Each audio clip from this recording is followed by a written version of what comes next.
Good evening everybody, this is Harry Muppet and we're going to be doing another Gold League cast. We have a Terran player named NoName and a Protoss player named Hannibal. So we'll just wait for the loading screen to finish off and then we'll get into it. And I might just skip the loading screen in future because you can never tell how long it's going to take. But here we are in the game. NoName is down the bottom left, and our Protoss player Hannibal is up the top right. So let's take a quick look around the map. So we've got this fairly safe-ish expansion. There's this ramp into it, but it's a bit of a pain for the attackers to get around there. It's actually a very good spot right here if you're doing a Protoss 4 gate or some sort of proxy barracks or something like that to put them down here. You get right in the expansion and the enemy usually isn't expecting you to come from this angle. But until these rocks get broken down, it's usually a pretty good area. You can see this width here is definitely not bad for defending. You can put a few bunkers, a few spine crawlers, and it's not that bad at all. Not quite as good as it would be to have a ramp right here, but it's not bad still. So we're just going to go ahead and we're going to see what happens between these two guys.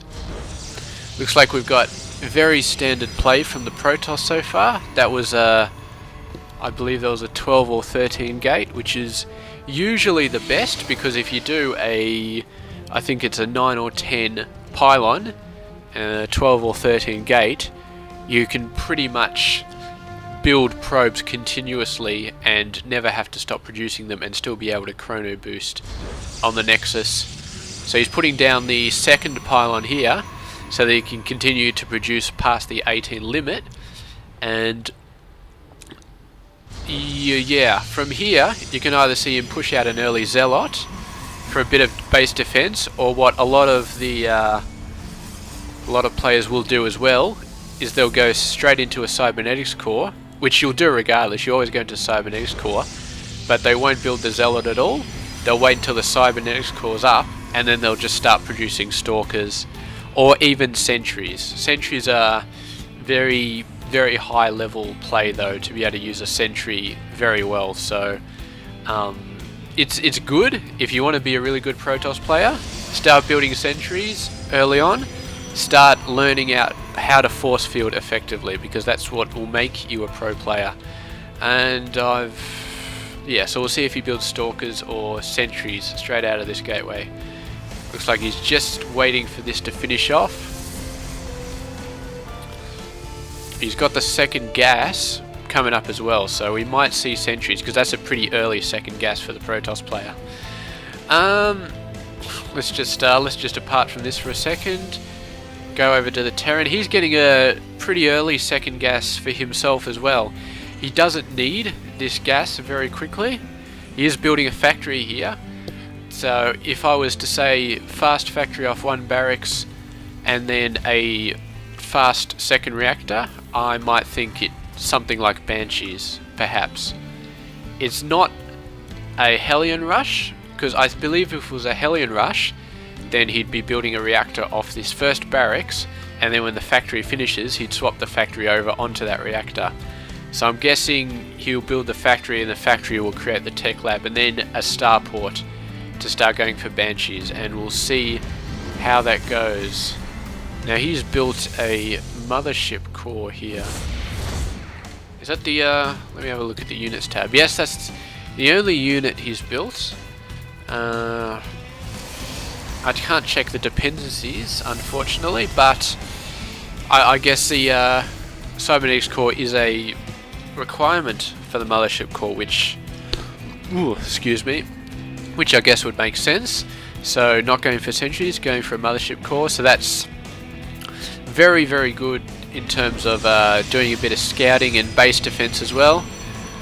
Looks like if we go back to our production tab, we can see the Stargate coming up here, And he's also put out a Reaper to do a bit of base harass. Now Reapers were a lot less used in Starcraft 2, basically because you needed the Tech Lab add-on to push them out. So, and it was pretty gas intensive to get the Tech Lab and to start building the Reapers. But now the Tech Lab isn't required anymore, you can just build the Reapers straight out of it. So it's a lot easier to get them out and just harass, which is a good thing because Reapers were very underused by the end of by Starcraft 2. What I'm talking about. Okay, well, it looks like I was mistaken somewhat about the plan, because he's going for a Stargate with a reactor very fast. I assume this is for medevacs, but the thing is he's starting on his medevac tech way before he has enough infantry to require the medevacs, and he's going for 3 more barracks, so he'll have 4 barracks total, but he's not going to have the income yet to be able to build out of 4 barracks a factory and a starport. So I'm not sure I agree with this there. I'd say you'd get a bit more army up first and then gradually sort of move into the tech a little bit slower, concentrate a bit more on your macro and a bit more on the army, because if the Protoss was going 4-gate at this stage, then you're pretty much screwed, because you're never going to be able to hold it off with this much. But he's got the tech now, so we'll see if he can scrape together the some income to get it going. His harvesters count not bad at the moment, but it could be a lot better, and we'll see.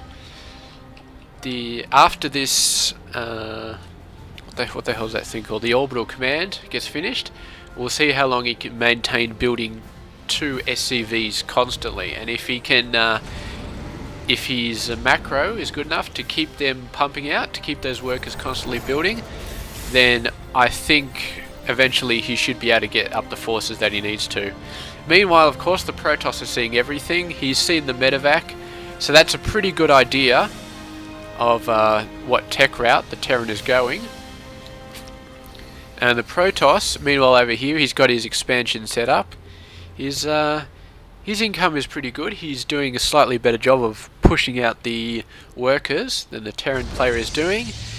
He's got a stupidly large amount of gateways, so he's basically done what the Terran's done. He's built way more production facilities than he can actually build out of. I mean, you look at it, he's got 7 gateways, and that income is not going to be enough to constantly build 7 gateway units, and is not building up the supply to support those gateway units. So it's basically a case of it's just money being allocated to the wrong places. Now luckily they've both made the same mistake.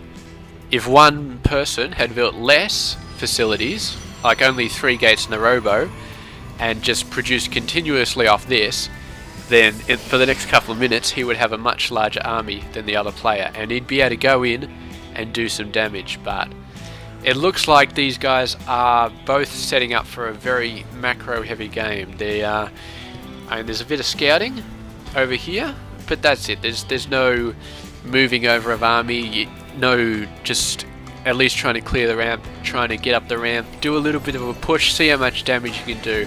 If you've got a half decent force, I'd say like this, maybe with 6 or 7 more stalkers or zealots, it's not a bad idea to just make a push in the front ramp and just see what's there, because there may be nothing, and then you can go in and do some damage. And if there is an army there and it's not completely overwhelming, you just do a couple of hits, take a couple of hits, excuse me, just get out of there again, and you haven't lost anything. The enemy hasn't lost anything, but you've got map control and you've put the enemy on the back foot, and they'll be less likely to try and rush for a second expansion, which is what this Terran player is going to do. They'll be less likely to try and push out and scout with their army, because they know that you are you know, you've got enough balls to go up on their front ramp and start nosing around. So that immediately puts him in a very defensive sort of mindset, and that's fantastic. If you can keep the enemy in a defensive mindset, it's just so good to have that going on. But we'll have a we'll have a bit more look at the tech going on. It's getting another factory up here. It's building out some more barracks. Still hasn't got the army production up. He's getting a bit of an army, but what you really want to do is you want to have enough income to support all of your production facilities producing at once, and you can see that he's not producing any army at all. So he's doing stuff, he's buying upgrades and stuff like that, but if we have a look at the view here, he doesn't know what the enemy has, so he's got to be careful. If you don't know what the enemy has, if you don't know what the enemy's doing, it's always safest to build up your army before everything else. You can choose at some points to say, alright, I'm going to focus on macro now. It's a little bit of a risk to do that, but it pays off in the long run. However, when you're got this much mining on 2 bases, actually this one's a bit overmined, and you're working on your 3rd command center, you do not want to slow down on the army production. He should be popping down supply depots, and he should be pumping out massive amounts of everything. And it looks like he's starting to do that now, but at the 15-minute mark, I think this army could be a little bit bigger. I mean, if you look at the resources that he's got, that's a very large amount, and they definitely could be spent. Now we'll have a look at the army composition. He's got some Vikings out here, so clearly he's expecting Colossus, which of course is a majorly good unit for the Protoss army when facing the Triple M forces. He's also got the Hellbats, so he's looking to... I'm not sure exactly what they're going for. There's no units like Zerglings, which they can kind of hold off against. Maybe Zealots, maybe they're a good counter towards Zealots. But we'll see how that happens. Over here, we don't have any Colossus at all. Instead, he's going for the High Templar route. He's getting his Storm up and running, and this will be very good versus the Terran player.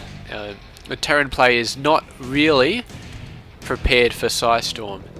Now, I would say the natural counter towards Psystorm is getting some Ghosts and getting some what's that bloody ability called?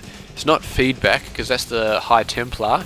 It's the other thing that sucks all the energy. EMP.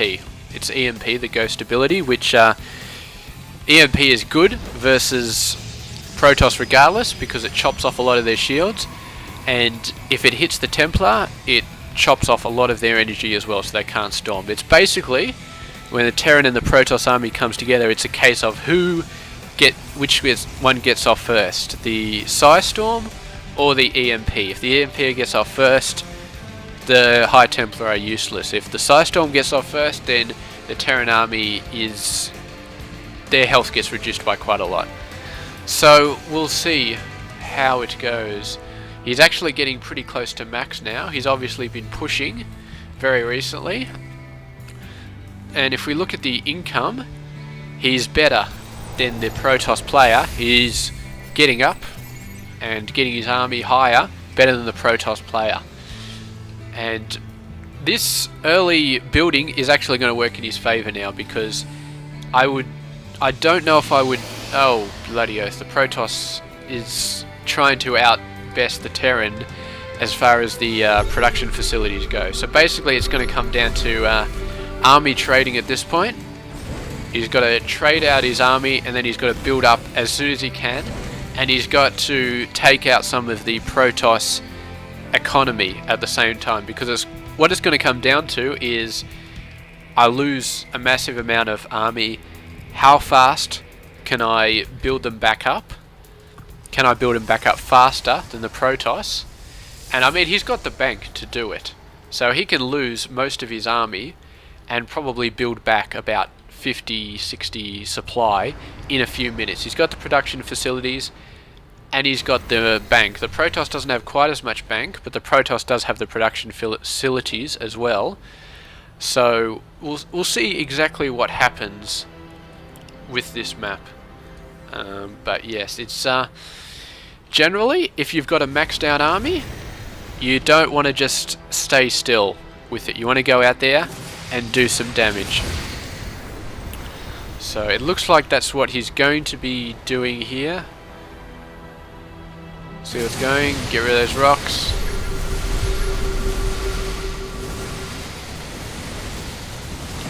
Now the positioning here is going to benefit the Protoss. He's going to get the surround.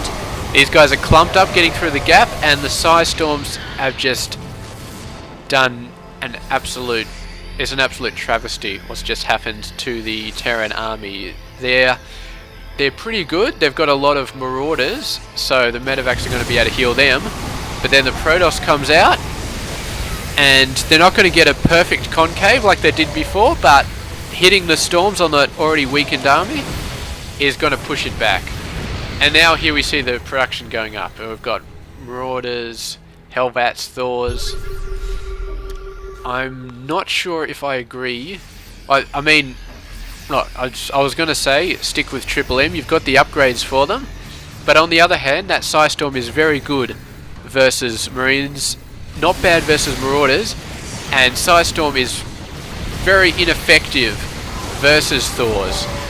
So Thors aren't a bad option. But unfortunately, the Protoss player has a lot of Immortals. So Thors are, I wouldn't say they're going to be beautiful against their army, because it's just not. The Immortals are just going to take the Thors apart. And it's a very interesting mix. I'm not sure what a really good counter towards this army is. Definitely not air with all those Stalkers. Triple M obviously countered by the Psystorm.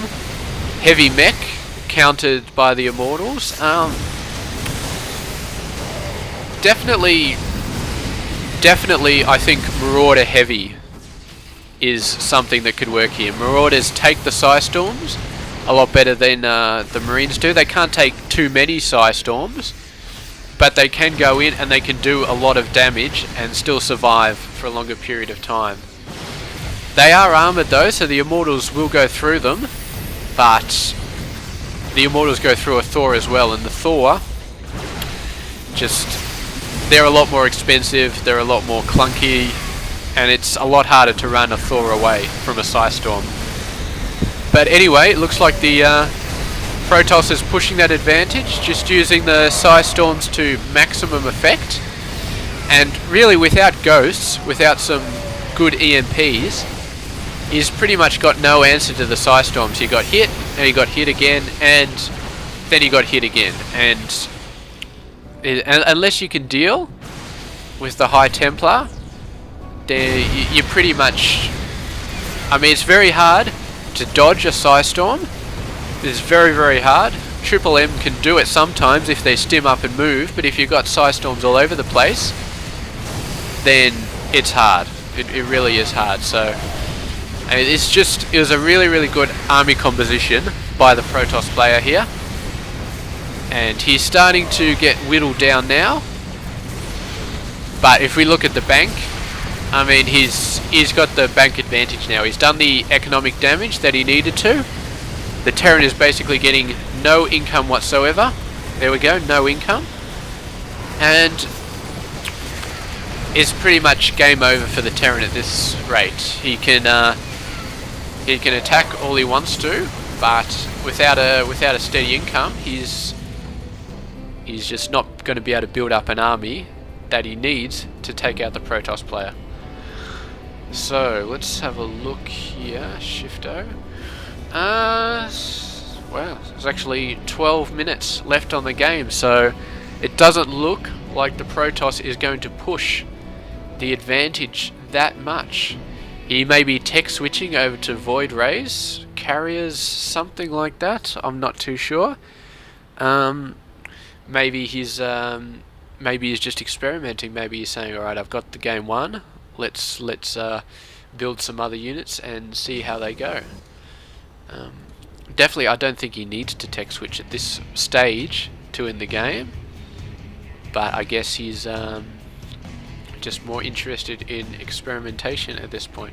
I will say for the Terran that he managed to get some very good upgrades relatively quickly. Usually by a long game, you have to do a fairly good job of getting max upgrades on one unit time. And he's got max upgrades on his infantry, and on his mech, he's almost max. He's negating the armor, but when he's got the Marines in the front, then it's still pretty good. Now let's have a look at the Protoss. He's maxed as well, except for the shields, which is a lot. The shields are very expensive, and they regenerate, so they're useful, but they're not as useful as just the hard armor. The hard armor will always provide more protection, and when you're in the heat of battle, I mean a massive battle, army versus army, then shields regenerating isn't really a factor. So we'll see what these Void Rays do. I don't think they're going to really shut down the Terran more than he already is shut down. He's down economically, so this is just rubbing salt in the wounds, I guess, using the Void Rays instead of just going in with a full army and wiping everything out. So let's see what other interesting stuff we can have a look at. Maybe he could do some drops at this point. Wait, speak of the devil, there's a drop. It's not bad.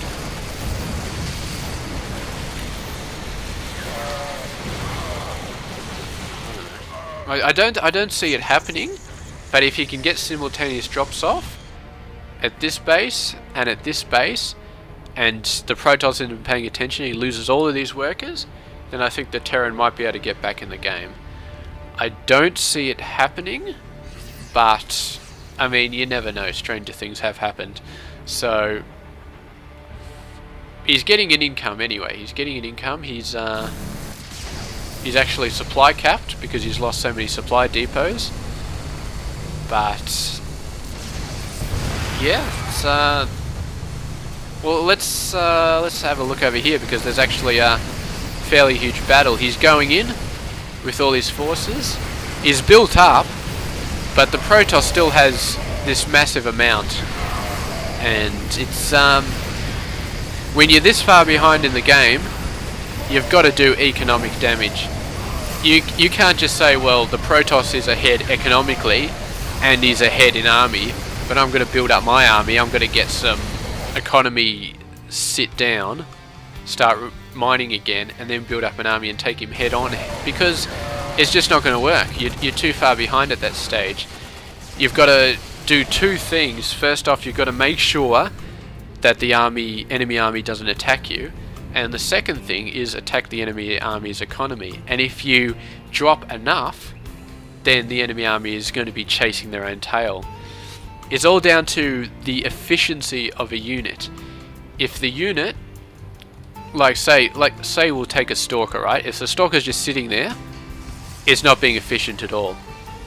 If you're dropping here, and then you're dropping here, and then you're dropping somewhere else, and you do the timing right, then your Marines and your Marauders, they're efficient because they're taking out units. They're buying their cost back.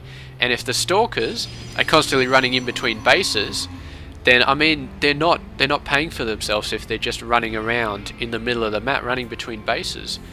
They're basically not paying for themselves, I suppose, is the only way I can say it. So the Terran's getting something for his money, and the Protoss, excuse me, isn't at that point. But if you take these units and you run them at an army that's a lot more powerful than you, then you're not getting your money's worth, because eventually you'll just start getting overpowered. It might be okay at the start, but eventually it'll get to the case where you're losing 2 units for every 1 unit the Protoss is losing, and then you're using losing 4 units for every one the Protoss is losing. And that's because you're at a disadvantage. You're fighting a larger army, and it's just not cost efficient to fight a larger army. So I mean that's why things like Widow Mines are such a good deal, because it takes a lot more lateral thinking, it takes a lot more strategy, but if you've got that strategy, then the Widow Mines become very cost efficient, because they can do a large amount of damage to a large amount of units, and basically they would more than pay for themselves in that case. We'll see right now what's about to happen. I've got to say the Protoss isn't looking that good here. He's doing alright, but he's, first of all, he didn't press the advantage when he had it. Ooh, excuse me. And second, he teched out for Void Rays, and I mean, the Terran was already set up to build Marines, so teching to Void Rays, I mean, fair enough, he did damage down here, and that was good for him. He did a lot of damage with Void Rays, and that was sweet. He didn't really take any of these out. He took out a lot of buildings that didn't matter too much, but I mean, that's fine. But he built up the Void Rays, and then he threw them at the Marine Army, and that was a mistake, because that's again going back to cost efficiency. It's not cost efficient to throw a Void Ray, which costs a total of 400, it's 250 minerals and 150 gas, against a whole bunch of Marines, because 8 Marines add up to 400 minerals. So even if we say minerals are, you know, a bit better than gas, maybe 8 to 10 Marines is worth 1 Void Ray, and half that amount of Marines can just completely decimate a Void Ray. So it's no. I mean, when he had High Templar, if you mixed in a couple of High Templar and did what he did in the first half of the game and actually pushed, as opposed to just wiping out these expansions then hanging back for about 10 minutes, it would just hammer the nail into the coffin at this point. And I think that's what he should really do. He was in the lead, and he sat back and said, alright, I'm going to rest on my laurels, I'm going to expand a lot, I'm going to go Void Rays and play with them. And that's fine, he did that, but it's not working out for him at the moment, and I think he needs to say, alright, this Terran player, he's starting to get some expansions up, he's starting to get scary again. I need to get some High Templars, and I need to just whack him again. He knows that it's the same unit structure that he defeated before, so he should be able to defeat it again with exactly the same units, and I'd like to see him go in there and do it. And this is, I mean, granted he's not building Void Rays anymore, but I mean, the High Templar, you need them right now. So I think that was just a mistake on the Protoss part. I mean, well, maybe you don't know how you lost it, but I do know how you lost it. You didn't push when you had him on the back foot, when he had basically nothing yet, and you swapped out High Templar for Void Rays when the opponent had Triple M, and High Templar is the best counter towards Triple M. So it's a mistake on the Protoss's part, and I don't think he should have made it. But his performance in the first half of the game, the use of what's that damn spell again? I always forget it. The lightning. His use of massive amount of lightning on the Triple M forces was just, it was beautiful. I mean, the Terran could have done more to dodge it, obviously, but the Protoss has his army's composition down pat. I mean, Stalker, Immortal, and High Templar, it's a great combination against Terran, and he used it to a really good effect. And he should have won this game, but he didn't. The Terran player did. I don't know, maybe he maybe his girlfriend started talking to him on Skype in the middle of the game and he just got distracted. Maybe it was a girl and her boyfriend started Skyping her on Skype. Um, maybe they just got bored. Maybe, I don't know. Maybe he was actually trying to get into Bronze League, and halfway through the game he realized, oh crap, I'm actually trying to lose this game, and I'm about to win it, so maybe I should pull back and start going for the worst unit possible to counter the Marines. But regardless, he's lost it. The Terran player is victorious, and I hope you enjoyed this game, and I'll talk to you guys later.